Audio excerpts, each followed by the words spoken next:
홍준표 의원이 12시간 전에 본인의 페이스북에 이런 글을 올렸어요. 팩트입니다. 2012년 12월 20일 보궐선거로 경남지사에 취임한 직후 업무 보고를 받아보니 채무가 1조 3,700억이나 되고 이자가 매년 수백억이 나간다는 보고를 받았습니다. 2012년에 홍준표 의원이 그때 당시에 경남지사로 당선이 됐어요.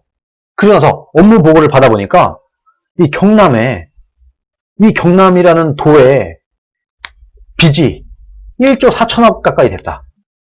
그리고 이 1조 4천억의 이자가 매년 수백억이 나간다는 것을 홍준표 당시 경남지사가 보고를 받은 겁니다.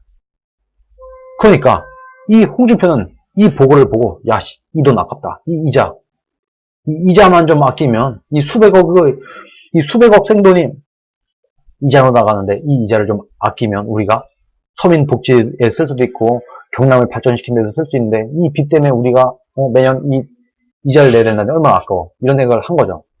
문제는 돈 쓰기 바쁜데. 그러니까 홍준표는 이 보고를 받고 이 돈 너무 아깝다. 이 돈을 서민 복지에 사용한다면 얼마나 많은 서민들이 혜택을 누리게 되겠냐.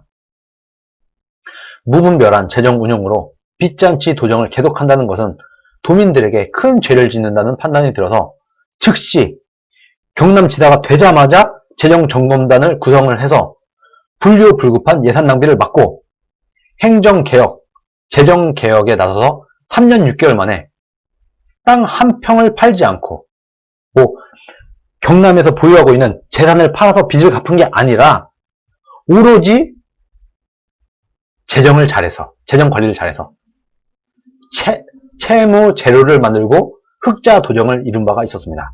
경험이 있다. 빚이 많은 경남도를 물려받은 홍준표는 3년 6개월 만에 빚을 빵원으로 만들고 오히려 흑자 도정을 만들어내었다.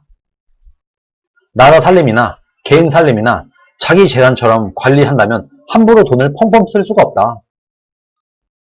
홍준표는 이게 내 돈처럼 쓴 겁니다. 돈 너무 아깝다. 지금 문재인은요, 내 돈 아니니까 막 쓰잖아요. 완전히 정반대 스타일이에요. 문재인은 그냥 돈 펑펑 써. 빚 많아도 괜찮아.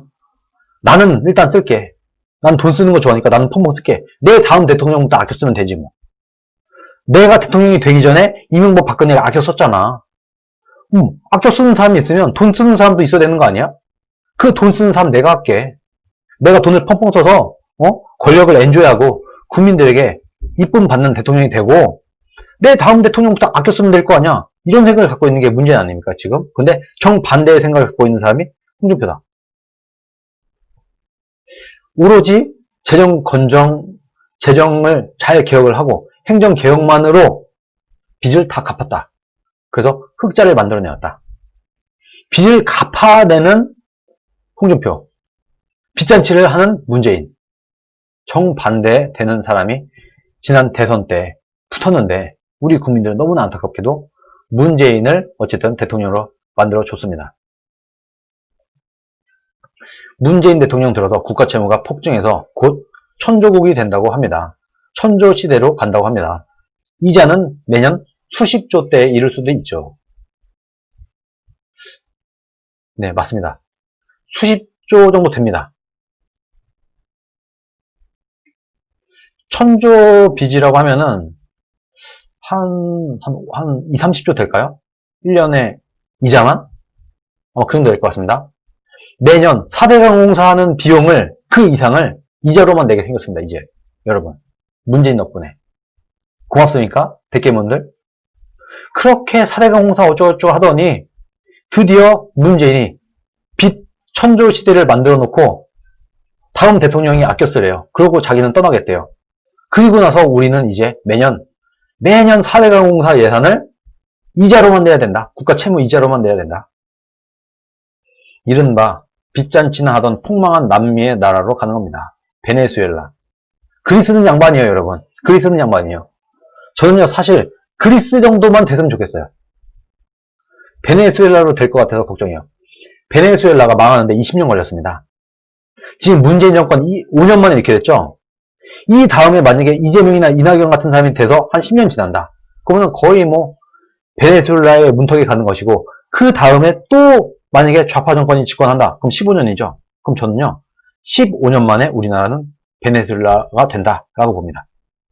그런데 정말 다행스럽게도 아마도 다음 정권은 우파가 찾아오지 않겠나, 이런 희망을 갖고 있습니다. 미래는 우리가 개척하는 거니까요. 이런 와중에도 삼성 때려잡기에 전력을 하고, 의사들 때려잡기에 전력을 다하고, 아파트 한 평이 1억이 되도록 폭등한 부동산 시장이 점차 안정되고 있다고 강변하고 있습니다. 빚잔치를 열심히 하고 있는 문재인 정권을 비판을 하고, 이런 와중에 대기업을 때려잡는 짓을 하고 앉아있고, 거기다가 코로나 사태 때 의사들까지 때려잡고 있다. 빚잔치를 해서 경제를 말아먹고 있어서 경제 위기인데, 이 경제 위기에 재벌 때려잡기를 하면서 경제를 더 안 좋게 만들고, 코로나 위기에 의사 때려잡기를 해갖고 코로나 사태를 더 악화시키고, 지금 뭐 하는 거지? 일부러 나라를 망치고 있나? 이런 얘기를 하는 겁니다, 지금. 네, 김선희님이 진짜 대통령 하나 잘못 뽑아서 이게 뭐냐 이렇게 말씀하시네요. 맞습니다. 바로 이거예요. 지금 삼성 같은 경우는, 삼성 이재용 부회장 같은 경우는 참 정말 불쌍하게도 이재용 삼성 부회장은 무죄를 줄 수가 없어요. 지금 박근혜, 최순실, 이재용까지 이재용은 감옥에 살다 나왔고, 박근혜, 최순실은 아직도 감옥에 있잖아요. 지금 만약에 이재용을 무죄를 주게 된다고 하면, 이재용은 왜 감옥 다녔지? 박근혜, 최순실은 왜 아직도 감옥에 있지? 이렇게 되잖아요. 그러니까 이재용이 죄가 있는 게 아니라, 이재용과 최순실과 박근혜 이 세 명을 엮었잖아요. 엮어갖고 박근혜는 돈을 받은 게 하나도 없어. 그런데 최순실한테 이재용이 말을 빌려줬어. 이것을 뇌물로 엮은 거 아닙니까? 박근혜에게 직접 준 게 아니라 박근혜와 친한 최순실한테 이재용이 말을 줌으로써 박근혜한테 뇌물을 준 거다. 이런 황당한 논리를 만들어갖고 지금 박근혜, 이재용, 최순실 세 명을 다 감옥에 보내버렸어요. 이런 상황에서 무죄가 난다고 하면 나라가 뒤집어지지 않겠습니까? 말이 되겠어요? 일반 국민들이 볼 때도 어처구니가 없지 않겠어요? 이것 때문에 무죄를 줄 수가 없다. 어떻게든 유죄를 만들어야 된다. 그런 상황인 겁니다, 지금. 지금 그 논리로 엮은 거거든요. 그것 때문에 지금 재판을 받고 있는 거예요. 이 재판이 무죄가 난다고 하면은 바로 이재용은 괜히 감옥에 있는 거고, 박근혜, 최순실도 지금 감옥에 괜히 가 있는 거예요. 그렇게 되는 거예요. 그러니까 이게 죄가 없으면 안 되는 겁니다. 문재인 입장에서는 이재용이 반드시 유죄가 나와야 되는 거예요. 목숨 걸고 이재용을 유죄로 만들 수밖에 없는 거예요. 이재용도 이 상황을 잘 알고 있어요. 지금 문재인의 지지율, 민주당의 지지율, 여하에 따라서 이재용의 재판 결과가 달라집니다. 우리나라는 정치 재판이니까. 네, 율티비님, 국채이자 올해 20조 원 예상 중이고요. 물론 더 늘어날 가능성 굉장히 높습니다. 신용등급 떨어지면 0.5에서 1% 정도 이율 형성하고요.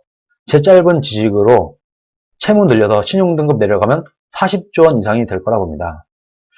네, 슈퍼챗 감사합니다. 거의 뭐 제가 볼 때는 1000조면요, 한 30조? 제가 한번 찾아볼게요. 한번 찾아보겠지만, 아마도 한 2, 30조 정도. 1년에 한 번 4대 공사를 하고도 남을 비용, 그 정도를 이자로 내야 됩니다. 여러분. 그래서 여러분, 빚 무서운 줄, 돈 무서운 줄 모르는 사람이 정권을 차지하면 이렇게 되는 거예요.